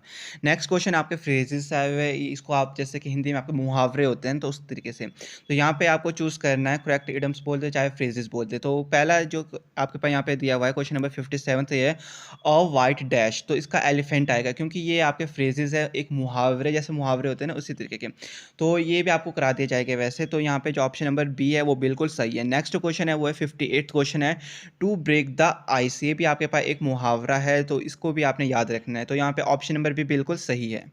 नेक्स्ट जो टॉपिक है ना आपका ये प्रोवर्ब्स वाला है, यहाँ से हर साल क्वेश्चंस आते हैं, 2 क्वेश्चन यहाँ से हर साल आते हैं, और 2 नंबर आपने पक्के करके ही जाना है यहाँ से। ठीक है। और जो प्रोवर्ब्स पूछ जाते हैं बहुत इजी वाले पूछ जाते हैं, जो हमने पहले से बहुत बार पढ़ रखे हैं, जैसे कि मोरल ऑफ द स्टोरी होता था पहले, मॉरल ऑफ द स्टोरीज वहाँ से ज़्यादातर पूछा जाता है, जैसे कि there where there is a will there is a way, ऐसे ऐसे मतलब आपसे पूछते जाते हैं। तो यहाँ पे क्वेश्चन है आपका क्वेश्चन नंबर 59 to 60 है, complete the proverbs with the correct word given in the option below. तो 59th क्वेश्चन आपके पास मनी मेक्स द मेयर गो, आपके पास ये बहुत बार आता है, कई बार आपका मेक्स को हाइड साइड कर लेते हैं, कई बार मेयर को, कई बार जैसे कि यहाँ पे गो नहीं लिखा हुआ था इन्होंने, तो यहाँ पे ऑप्शन नंबर बी सही है। तो इसको तो आपने बिल्कुल याद रखना कि मनी मेक्स द मेयर गो, ये आपसे बहुत बार पूछा जाता है, बहुत बार रिपीटेड क्वेश्चन है ये, और बहुत इंपॉर्टेंट क्वेश्चन है। नेक्स्ट क्वेश्चन जो लास्ट क्वेश्चन है आज की वीडियो का वो है मच क्राई एंड लिटिल वूल, तो ऑप्शन नंबर सी यहाँ बिल्कुल सही है, ये भी बहुत बार क्वेश्चन पूछा जाता है आपसे। तो सबसे पहला क्वेश्चन जो आपसे यहाँ पे हिंदी सेक्शन में पूछा गया था वो था गंगा गे गंगा दास जमुना गे जमुना दास का अर्थ है। तो जो अर्थ वाले क्वेश्चन है बहुत बार पूछे जाते हैं, जो ये वाला क्वेश्चन है ना गंगा गे गंगा दास जमुना गे जमुना दास।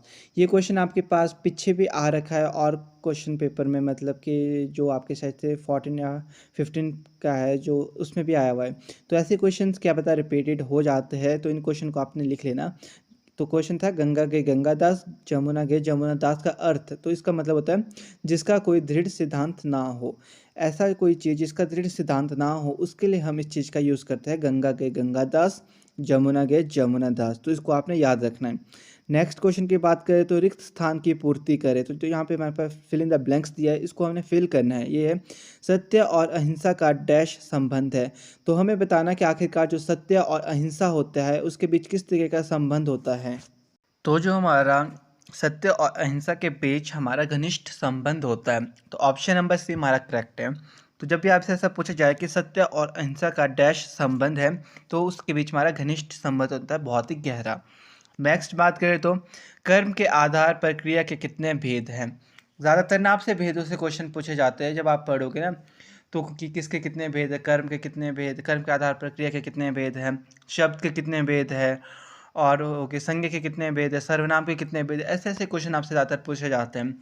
तो कर्म के आधार पर क्रिया के कितने भेद होते हैं, 2 भेद होते हैं, तो इसको आपने याद रखना। अगर आपसे कभी भी पूछा जाए कि कर्म के आधार पर क्रिया के कितने भेद होते हैं, तो वो हमारे 2 होते हैं। तो ऑप्शन नंबर ए हमारे यहाँ पे करेक्ट है। नेक्स्ट जो क्वेश्चन हमारा है ये हमारा लिंग बदलो से है। तो ऐसे क्वेश्चन आपसे बहुत बार पूछे जाते हैं कि लिंग बदलो, वचन बदलो, विलोम शब्द, विपरीतार्थक शब्द, ये हिंदी के ऐसे मेन टॉपिक्स है ना जिसके रिगार्डिंग क्वेश्चन हर साल पूछे जाते हैं। और ये वाला क्वेश्चन बहुत ही इंपॉर्टेंट है, अगर आप इसको ध्यान में रखोगे तो कभी भी पूछा जाए तो आप इजीली इसको कर सकते हो। तो क्वेश्चन पूछा गया लिंग की दृष्टि से जो दही है वो क्या है। तो जो अगर हम बात करें लिंग की दृष्टि से जो दही है वो हमारी पुल्लिंग है।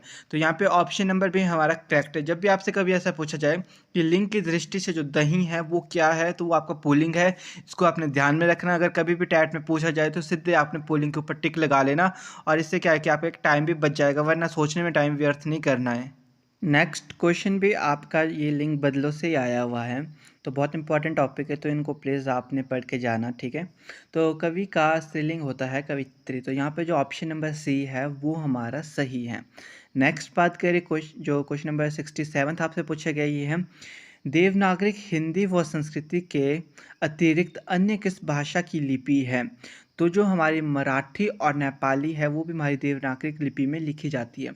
अगर आपसे कभी भी क्वेश्चन पूछा जाए कि देवनागरिक लिपि में और कौन कौन सी चीज़ें लिखी जाती है, तो वो हमारी हिंदी हो गई, संस्कृत, मराठी व नेपाली। तो जब भी आपसे ऐसा क्वेश्चन पूछे तो आपने ध्यान में रखना है। तो ऑप्शन नंबर बी हमारा यहाँ पे करेक्ट है। नेक्स्ट बात करें तो ह्रस्व, दीर्घ और प्लूत किसके भेद हैं। तो ये हमारे स्वर के भेद है, ना कि व्यंजन के। संधि के तो पहले ही नहीं है, वर्ण के तो स्वर और व्यंजन भेद है 2, और स्वर के भेद है ये आगे के, जो कि हमारे ह्रस्व स्वर होते हैं, दीर्घ स्वर होते हैं और प्लुत स्वर होते हैं। ह्रस्व की बात करें तो जिसमें हमारा सबसे कम समय लगता है, जैसे कि अ, छोटी ई, छोटा ऊ, री। दीर्घ की बात करें जिसमें हमारा दुगना समय लगे, तो ये वाले शब्द हमारे आ, बड़ी ई, बड़ा ऊ, ये वाले शब्द आएंगे। और प्लुत जिसमें बहुत ज़्यादा समय लगता है, जैसे कि ओम, हे राम, इस तरीके के शब्द हमारे प्लुत में आते हैं, तो इनको भी आपने ध्यान में रखना। नेक्स्ट क्वेश्चन ये भी वर्ण से है। देखो जो वर्ण वाला टॉपिक है वो बहुत इंपॉर्टेंट है, और ये वाला टॉपिक मैंने आपको करा दिया है। जो जिसने ये वीडियोस नहीं देखी है वो मेरे चैनल पे जाके देख सकता है, और इससे पहले मैंने आपको साइकोलॉजी सेक्शन पूरा कंप्लीट करवा दिया है, और वो भी वीडियोस आप देख सकते हो। तो क्वेश्चन पूछा गया है आपसे, हिंदी में स्वतंत्र रूप से बोले जाने वाले अक्षर क्या कहलाते हैं। तो ये हमारे स्वर होता है। जो स्वर होते हैं उनको किसी अन्य वर्णों की ज़रूरत नहीं पड़ती है। स्वर जो होते हैं वो स्वतंत्र रूप से उच्चारित होते हैं, और जो व्यंजन है वो हमारे स्वतंत्र रूप से उच्चारित नहीं होते। यहीं से एक और क्वेश्चन बन गया आपसे, अगर आपसे कई बार पूछा जाए कि हिंदी में ऐसे क्या चीज़ें हैं, मतलब कौन से वर्ण है जो हमारे स्वतंत्र रूप से उच्चारित नहीं होते हैं, तो वो हमारे व्यंजन हैं। और जो स्वर है वो स्वतंत्र रूप से उच्चारित होते हैं, उन्हें किसी और वर्णों की आवश्यकता नहीं होती है। तो यहाँ से बहुत बार क्वेश्चन पूछा जाता है, ये क्वेश्चन रिपीटेड है, और ध्यान में रखना क्योंकि छोटी छोटी बातें हैं हम भूल और फिर एग्ज़ाम में कंफ्यूज होकर कोई गलत ही आंसर को टिक करके आ जाते हैं, जबकि हमारे को पता भी होता है फिर भी हम कई बार गलत कर देते हैं। तो इसलिए छोटी से छोटी चीज़ जो भी कराई जाती है ना आपको, तो उसको आप प्लीज़ नोट डाउन कर लेना, क्योंकि कई बार ऐसा होता है कि माइंड में बहुत सारी चीज़ें आ जाती है याद में, तो आपको वो बता दी जाती है, तो उनके साथ ही थोड़ा नोट्स बना लिया, जिससे आपको भी बहुत ईजिली हो जाएगा और आपका जो टैट है वो ईजिली क्वालिफाई हो जाए।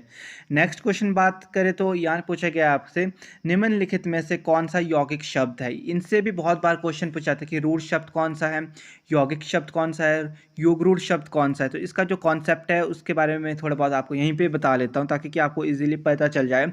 बाकी इसकी अलग से वीडियो आएगी। मंडे को आपके पास मेगा प्रैक्टिस सेट है, उसके बाद आपको इसकी वीडियोस आते रहेगी क्वेश्चनों के रिगार्डिंग थोड़ी बहुत, जो कि आपको हेल्प करेगी आपके टेट को क्लियर करने में। तो यहाँ पूछा गया है यौगिक शब्द। यौगिक शब्द हमारे वो शब्द होते हैं जिनका हम सार्थक खंड कर सकते हैं। मतलब इन शब्द क्या है, हम संधि विच्छेद कर सकते हैं। नॉर्मली आप बोल सकते हो संधि विच्छेद। तो जब हम संधि विच्छेद की बात करें तो जो यहाँ पे विद्यालय है इसका हम संधि विच्छेद कर सकते हैं, जैसे कि विद्या जमा आल्य। तो जब इनका हम संधि विच्छेद करें तो जो इनके मीनिंग है वो अलग अलग हो जाएगा। विद्या का जब अलग मीनिंग हो जाएगा, आल्य का मतलब अलग। तो ऐसे शब्द जिसका हम सार्थक खंड कर सकते हैं और सार्थक खंड होने पे उनके जो मीनिंग है वो अलग अलग हो जाएंगे, तो हमारे यौगिक शब्द होते हैं। रूढ़ शब्द की बात करें तो वो हमारे वो शब्द होते हैं जो पर्टिकुलर चीज़ों के लिए बोले जाते हैं, जैसे कि आना, जाना, खाना। इसके लिए हम रूढ़ शब्द के प्रयोग करते हैं। और बात करें तो योगरूढ़ शब्द, जिसका हम सार्थक खंड तो कर सकते हैं पर वो किसी तीसरे, जब उनका सार्थक खंड करें तो किसी तीसरे ही व्यक्ति को मतलब दर्शाए। जैसे कि आपके पास जैसे बहुब्रीहि समास होते हैं ना, वो उसके अंदर आता है योगरूढ़ शब्द के अंदर आपके पास। तो अब बात करते हैं नेक्स्ट क्वेश्चन। ये आपसे पूछा गया है कि भूतकाल में कितने भेद होते हैं। तो काल के क्वेश्चन आते हैं। देखो आपके पास क्वेश्चन में ना हमेशा भेदों के बारे में सबसे ज़्यादा पूछा जाता है, तो इनको आपने अच्छे से पढ़ देना। बाकी मैं आपको मेगा प्रैक्टिस सेट में बहुत अच्छे से करा दूंगा, तो उसको बिल्कुल भी मिस नहीं करना। आप मंडे को होगा, वो भी आपका 4 बजे के बाद, शाम के 4 बजे के बाद कभी भी हो सकता है, तो उसके लिए ज्वाइन कर लेना आपने उसको। तो भूतकाल के हमारे पास 6 भेद होते हैं, इस बात को आपने याद रखना है। नेक्स्ट क्वेश्चन आपके पास आया हुआ है रस से। तो रस और अलंकार, इससे भी आपके पास क्वेश्चन पूछे जाते हैं। तो यहाँ पे जो क्वेश्चन है वो है श्रृंगार रस का स्थायी भाव क्या है। तो इसका जो हमारा भाव है वो है रति। तो जब भी आपसे पूछा जाए कि जो श्रृंगार रस है उसका स्थायी भाव क्या है, वो रति है। तो इसको आपने याद रखना। तो यहाँ पे ऑप्शन नंबर डी आपके पास बिल्कुल सही है। नेक्स्ट बात करें के लिए किस कारक का चिन्ह है। तो कारक से आपके पास क्वेश्चंस आते हैं, तो ये सारा क्वेश्चन आपको करा दिए जाएंगे, तो टेंशन मत करना। तो जो के लिए है वो हमारा संप्रदान के लिए यूज़ होता है, तो संप्रदान में के लिए होता है, तो कारक का ये वाला चिन्ह सही है। तो मतलब ऑप्शन नंबर बी हमारे पास यहाँ पे सही है। तो अब बात करते हैं नेक्स्ट क्वेश्चन, आलस्य शब्द का विशेषण क्या है। विशेषण हो गया, संज्ञा होगी, सर्वनाम हो गए, इससे भी बहुत क्वेश्चन पूछे जाते हैं आपके पास, तो इनको भी आपने एक बार अच्छे से पढ़ लेना है। तो आलस्य शब्द का जो विशेषण होता है वो हमारा आलसी होता है। तो ऑप्शन नंबर सी हमारा यहाँ पे बिल्कुल सही है, आलसी। नेक्स्ट बात करें तो ये क्वेश्चन हमारा शब्द से आया हुआ है, लालटेन शब्द है। तो जो लालटेन शब्द है आखिर वो किस प्रकार का शब्द है, ऐसा आपसे पूछा जाता है। इससे पहले भी हमने एक क्वेश्चन के बारे में बात की थी, शायद से वो हमारा आया था यौगिक शब्द से। तो यौगिक, यौगरूढ़ और रूढ़ शब्द है, ये आपके पास थे। और ये है आपके पास यहाँ पे तत्सम, तद्भव, देशज और विदेशज। तो जब हम बात करें तत्सम शब्द की, आखिर जो तत्सम शब्द है ये कैसे शब्द होते हैं, तो ये हमारे संस्कृत के शब्द होते हैं। मतलब कि वो शब्द जो कि हम हिंदी भाषा में वैसे के वैसे लिखते हैं। तत्सम शब्द वो होता है जो ज्यों के त्यों वैसे ही हम लिखेंगे। फॉर एग्जांपल हम जैसे लिखते हैं विद्या, तो जो विद्या है वो हमारा तत्सम शब्द है। तो हिंदी में भी हम विद्या लिखते हैं। तो कई बार जो ऐसे शब्द होते हैं जो तत्सम से, तत्सम आपसे पूछा जाए कि तत्सम शब्द कौन से होंगे, जो कि आपके संस्कृत के शब्द होंगे। अगर आपको कहीं भी हलंत लगी होगी किसी भी वाक्य में या फिर विसर्ग लगी होगी, तो समझ लेना आप वो तत्सम है। तद्भव वो वाले शब्द होते हैं जो संस्कृत से आप हिंदी में कन्वर्ट करके लिख लेते हैं। जैसे कि आप बोलोगे दंत, तो दंत को हम हिंदी में क्या लिखते हैं, दांत। तो ये हमारा तद्भव है, जो दांत है वो हमारा तद्भव शब्द है। ऐसे क्वेश्चन आपसे पूछे जाते हैं। फिर देशज की बात करें जो आपकी देसी लैंग्वेज में बोले जाते हैं, जैसे कि खिड़की होगी, गाड़ी हो गई, बैंगन, आलू, ये शब्द जो आप डेली लाइफ में यूज़ करते हो। और विदेशज शब्द वो थे जो अन्य भाषा के बोले गए, आपके इंग्लिश के हो गए, लैटिन भाषा के हो गए, रशियन हो गए, फ्रेंच हो गए, ये वाले क्वेश्चन जो होते हैं ये आपके आते हैं विदेशज शब्द में। तो ये जो लालटेन है ये भी हमारा विदेशज शब्द है। तो यहाँ पे ऑप्शन नंबर डी क्या है हमारा, बिल्कुल सही है। तो नेक्स्ट क्वेश्चन पूछा गया है, चुनाव क्षेत्रों का समय समय पर डैश किया जाता है। तो परिसीमन, जो चुनाव क्षेत्र होते हैं उनका समय समय पर क्या है, परिसीमन किया जाता है। जब भी आपसे कई बार क्वेश्चन में पूछ दिया जाए कि चुनाव क्षेत्रों का समय समय पर डैश किया जाता है, तो बस आपने याद रखना कि क्या किया जाता है, उनका परिसीमन। तो ऑप्शन नंबर सी हमारा बिल्कुल सही है। ऐसे क्वेश्चंस होते हैं ना जहाँ पे थोड़ा मतलब कि आप ना तो रूल लगा सकते हो ना कुछ कर सकते हो, तो ये जो क्वेश्चन है वो पढ़ के जाना ही पड़ेगा। तो एन क्वेश्चनों को आप बिल्कुल लिख के ले जाया करो ताकि कि आपको पता लगे, क्योंकि अगर आप अभी लिखोगे तो एग्जाम टाइम आप कंफ्यूज नहीं होगे। तो आप अगर पढ़ोगे एक बार कि चुनाव क्षेत्रों का समय समय पर डैश किया जाता है, तो परिसीमन, अगर आपको बाय द अगर एक क्वेश्चन आ गया है तो आप सीधे टिक कर लोगे और आपका टाइम भी बच जाएगा। तो इसका सही ऑप्शन है हमारे पास यहाँ पे ऑप्शन नंबर सी। तो नेक्स्ट क्वेश्चन आपका समास से आया हुआ है। समास बहुत इंपॉर्टेंट टॉपिक है, समास और संधि, इनको भी आपने एक बार पढ़ लेना। तो यहाँ पे आया हुआ है रात दिन शब्द में समास बताने के लिए उचित विकल्प का चयन करें। तो जो हमारे रात दिन, आज कल, सुबह शाम, माता पिता, ऐसे शब्द हो जहाँ पे या तो और लगे या बीच में डैश लग जाए तो वो हमारे द्वंद्व समास होते हैं। इस चीज़ को आपने याद रखना। जब भी आपके पास ऐसे समास आएंगे जैसे कि रात दिन, छोटा बड़ा, सुबह शाम, माता पिता, ऊपर नीचे, तो ये वाले शब्द जो होते हैं हमारे, ये हमारे द्वंद्व समास के अंदर आते हैं। तो यहीं पे हम बात कर लेते थोड़ी बहुत समास के बारे में भी। जो द्विगु समास होते हैं वहाँ पे आपका काउंटिंग बोले तो त्रिभुज हो गया, चतुर्भुज हो गया, ऐसे तरीके के शब्द जहाँ पे आपके पास पंचअमृत हो गया, इस तरीके के शब्द आए तो हमारे द्विगु है। जब आपके पास काउंटिंग आ रही है सबसे पहले त्रिभुज है, जैसे 3 भुजा वाला, तो त्री की आवाज़ आ रही है, मतलब इस तरीके के जो शब्द होंगे वो आपके द्विगु के अंदर आते हैं। नेक्स्ट बात करें तो कर्मधारय समास वो होते हैं जिसमें कि कर्म धारण किया होगा। जैसे कि नील गाय, तो नील गाय का मतलब क्या, नीली है गाय, जिसमें रंग के बारे में बता रहे हैं। नीला, नील कमल, नीला है कमल। तो जैसे कि महान पुरुष, हम महान पुरुष के कर्म के बारे में बता रहे, किसी के रंग के बारे में बता रहे, तो वो हमारा कर्मधारय समास के अंदर आता है। अव्यय भाव के बात करें तो इसमें जो हमारा पहला अव्यय होता है वो प्रधान होता है, तो पहला पद होता है वो प्रधान होता है। जैसे कि हम यहाँ पे बात कर सकते हैं यथाशक्ति, प्रतिदिन, इस तरीके के अगर समास पूछे जाए तो वो हमारे अव्यय भाव समास के अंदर आते हैं। तो इस क्वेश्चन का सही ऑप्शन है हमारे पास ऑप्शन नंबर ए। जो द्वंद्व समास होता है वो इसी तरीके के होते हैं। इसके रात दिन या तो बीच में स्लैश लगा होगा या आपके पास और लगा होगा, ऐसे समास आ गए तो समझ लेना वो आपके द्वंद्व समास है। नेक्स्ट क्वेश्चन आपसे पूछा गया इनमें से कौन सा भक्ति काल का कवि नहीं है। इस क्वेश्चन को आप नोट डाउन कर लेना। जो इसका सही ऑप्शन है हमारे पास ऑप्शन नंबर ए अमीर खुसरो। तो जो अमीर खुसरो है वो भक्ति काल के कवि नहीं है। अगर आपसे क्वेश्चन पूछ दिया जाए, क्या था इस बार पूछ दिया जाए कि इनमें से कौन सा भक्ति काल का कवि नहीं है, तो अमीर खुसरो। बाकी जो ये आपके पास 3 ऑप्शन दे रखे तो इनका जो कवि है वो मतलब भक्ति काल है। नेक्स्ट क्वेश्चन, इसको भी नोट डाउन कर लेना क्योंकि इसमें भी कोई ऐसा रूल वगैरह नहीं है, इसको भी याद रख लेना आप। समूहवाची शब्द कुंज किसके साथ प्रयोग किया जाता है। तो ये हमारा लताओं के साथ प्रयोग किया जाता है। जो कुंज है उसका जो प्रयोग किया जाता है वो हमारा लताओं के साथ किया जाता है। इसको आपने ध्यान रख लेना या तो नोट डाउन कर लेना।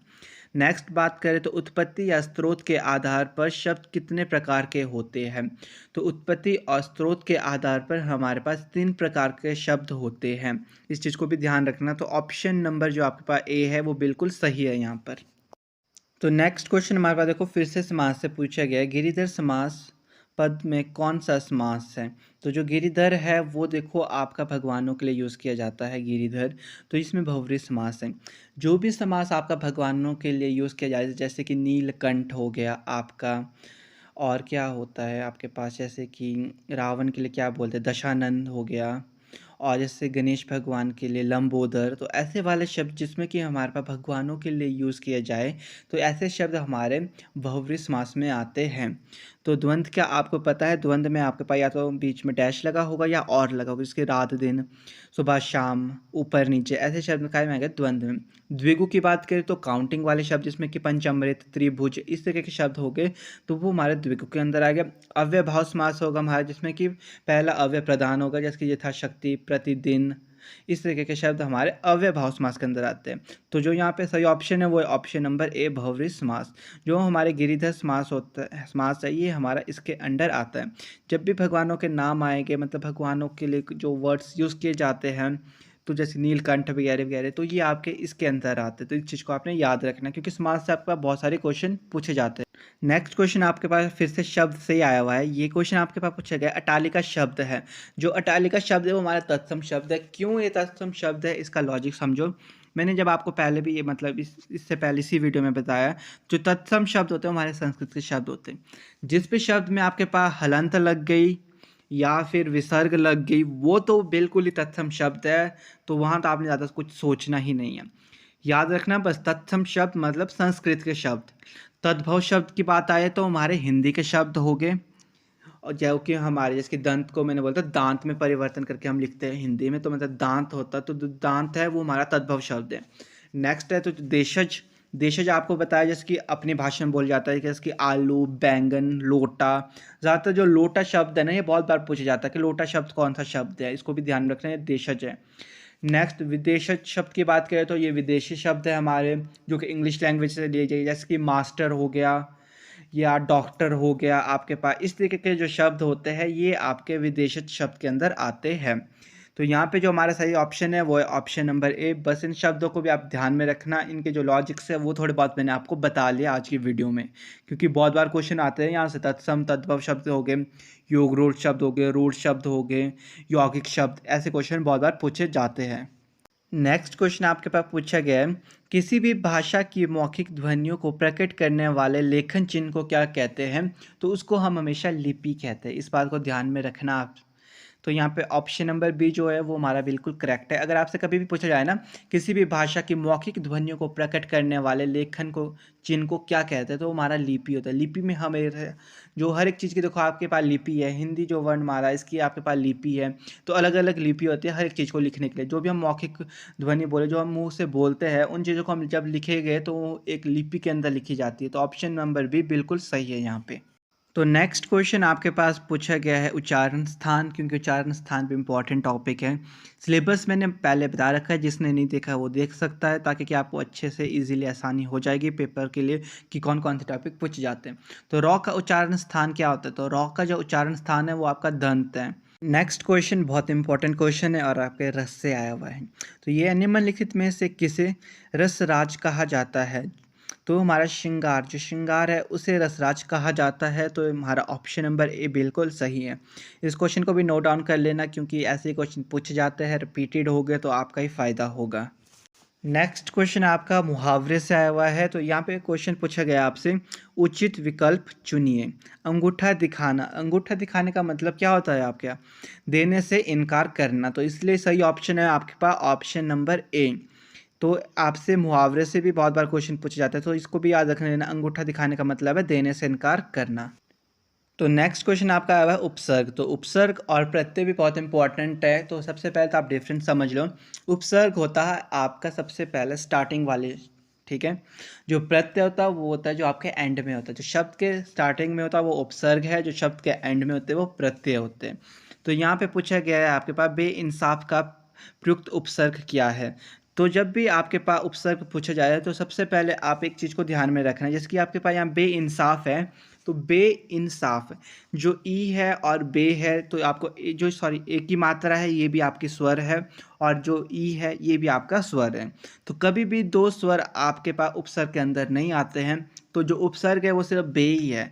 अगर आपके पास कभी भी ऐसा आ जाए कि दो जो स्वर है वो इकट्ठे हो, मतलब लगे हुए, जैसे यहाँ पे बे, ए की मात्रा होगी और ई की मात्रा, तो ये जो है तुम्हारा जो पहला जो बे है सिर्फ ये ही आपका उपसर्ग के अंदर आएगा। तो यहाँ पे इसके ऑप्शन नंबर ए बिल्कुल आपके पास सही है। नेक्स्ट जो क्वेश्चन आपके पास पूछे गए हैं, हिंदी की विशिष्ट बोली ब्रज भाषा किस रूप में सबसे अधिक प्रसिद्ध है?